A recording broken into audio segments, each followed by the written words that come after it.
Você já ouviu falar sobre as faces de Belmez? Não? Então, convido você para acompanhar comigo toda essa história e ao final do vídeo deixe a sua opinião nos comentários. Então, pessoal, já vai deixando o like nesse vídeo. Se você ainda não é um inscrito do nosso canal, se inscreva. Compartilhe todos os nossos conteúdos com seus amigos. E hoje, como dica no cards acima, deixo o caso Alcindo Savares. Eu sou Josi Biagi e você está entrando no Espaço UFO. Estão preparados? Roda a vinheta!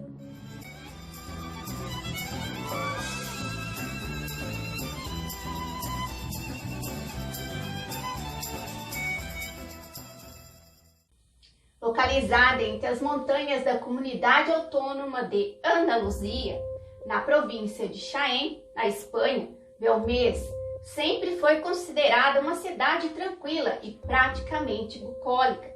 Entre as casas de paredes brancas e as estradas de pedra, ela se enquadrava como sendo o típico local pitoresco onde nada de relevante acontecia. Porém, isso mudou no início da década de 1970. No verão de 1971, em uma pequena aldeia em meio às montanhas de Belmez, morava a família de agricultores Gomes Pereira. Em uma manhã comum do dia 23 de agosto daquele ano, quando a Maria Gomes Pereira estava preparando o almoço, avistou o que parecia ser um rosto humano estampado no chão de sua cozinha. A princípio, a mulher ficou fascinada com a aparição, uma vez que há declarações de que ela mesma era considerada uma médium e tinha uma crença espiritual muito forte. No entanto, isso teria durado muito pouco, pois o rosto se transformaria em uma carranca perturbadora na família. Para piorar, segundo relatos, a face teria começado a mudar de posição. Maria tentou limpar aquela mancha do seu chão com água e sabão, mas não adiantou. O seu marido, Juan Gomes Pereira, e o seu filho, Miguel Gomes Pereira, decidiram arrancar todas as tábuas do assoalho com uma picareta e cimentar o chão inteiro do cômodo para que aquilo parasse de aparecer. O rosto desapareceu sim por algum tempo, mas voltou logo em seguida. Cerca de uma semana depois, vários rostos começaram a surgir pelo chão da casa e o medo se transformou também num transtorno. Não demorou para que a notícia se espalhasse pela cidade toda e logo todos estivessem chamando a casa da família de a Casa dos Rostos, a qual acabou sendo alvo de curiosos que iam até a fazenda espiar o fenômeno. Juan Gomes estava pronto para começar a destruir o chão novamente quando o prefeito de Belmez interveio e o proibiu de tomar qualquer atitude. Ele pediu a especialistas que cortassem uma parte do concreto para que fosse enviada a estudos e depois para ser exposto, o que atrairia a atenção do mundo para a pequena cidade. A família relatou que outros rostos apareciam conforme eles destruíam o chão para consertá-lo. Alguns desbotaram até o final de dezembro daquele mesmo ano, mas outros permaneceram nítidos. Para surpresa de todos, o diagnóstico de um especialista para o pedaço do chão que continha o rosto foi inconclusivo.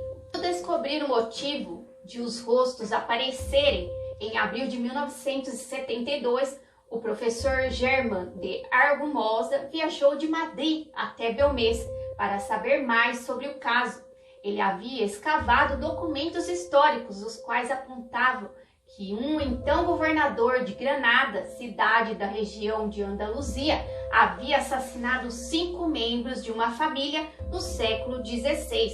O local exato do crime ninguém sabia, mas muitos acreditavam que eram nas redondezas da casa da família Pereira.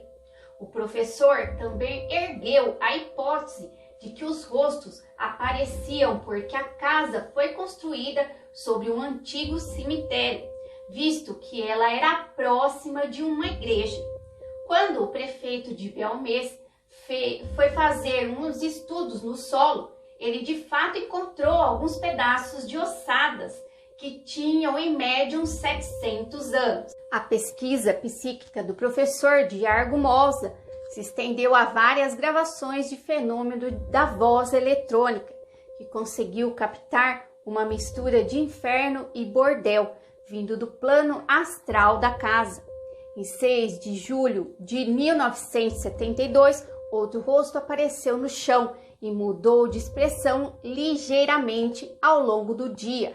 De tão impressionado, o professor pagou uma espécie de aluguel para a família, a fim de poder ficar em um outro cômodo da casa e prosseguir com suas investigações sem ser interrompido. Em meio a uma comoção da comunidade parapsicológica, que definia o caso como um mistério, muitos investigadores apontaram Maria como sendo o pilar espiritual e tinha uma influência direta nas aparições. Isso porque elas pareciam reagir ao estado emocional da mulher. Portanto, arriscaram dizer que o fenômeno desaparecia quando ela morresse. Em setembro de 1990, o Instituto de Cerâmica e de Vidro coletou amostras das faces recuperadas pelo padre Pilon e, ao submeter a testes, o resultado, em resumo, foi de que não há nenhum vestígio de tinta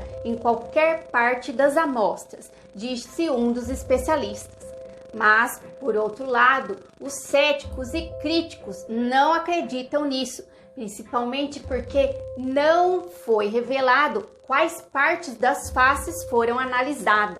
A análise final concluiu que as imagens não foram feitas com tinta e, de acordo com o conhecimento científico e técnico empregado nesses testes que foram feitos, não havia manipulação externa ou elementos externos nos rostos. Foi tentado também reproduzir as imagens com uma ampla gama de métodos, porém todos eles falharam. Em 3 de fevereiro de 2004, aos 85 anos, Maria Gomes Pereira faleceu e centenas de pessoas foram até a fazenda para prestar suas últimas homenagens.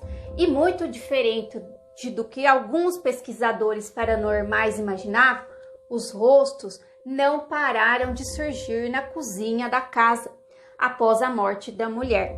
O debate ainda mantém, apesar dos anos e com a opinião pública dividida entre o esquema de fraudulento criado para atrair turistas para a casa e evidências paranormais genuínas.